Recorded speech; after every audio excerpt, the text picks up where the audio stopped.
বন্ধুরা, আপনাদের সামনে একটা সুন্দর রেসিপি নিয়ে চলে এসেছি। এই লাউ খোসা আমি আজকের ভাজা করে দেখাবো আপনাদের সামনে, কত সুন্দর খেতে হয়। এই লাউ খোসাগুলো অনেকেই ফেলে দেয়, এগুলো ফেলে দেবেন না। এইগুলো দিয়ে একটা সুন্দর রেসিপি বানানো যায়। এগুলোকে কিভাবে আমি রান্না করব দেখুন। এই দেখুন, লাউ খোসাগুলো ঠিক এইভাবে কাটবেন, একদম চিরি করে এইভাবে কাটবেন। কড়ার মধ্যে তেল, কালো জিরে, শুকনো লঙ্কা আর একটা কাঁচা লঙ্কা ফোড়ন দিয়ে এবার লাউ খোসাগুলো দিয়ে দেব।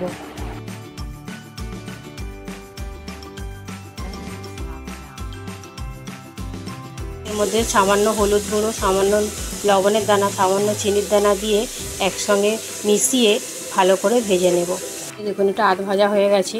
এর মধ্যে একটু পেঁয়াজ কুচি দেব, দিয়ে একটু লাল লাল করে আবার একটু ভেজে নেব। কেউ যদি পেঁয়াজ দিতে না চান তাহলেই হবে, নিরামিষ করলেও ভালো লাগে। এই দেখুন, লাউ খোসা ভাজাটা আমার রেডি হয়ে গেছে। এইভাবে একবার ভেজে দেখবেন, দারুণ লাগে খেতে। গরম গরম ভাতে এত দারুণ লাগে খেতে, না খেলে বুঝতে পারবেন না।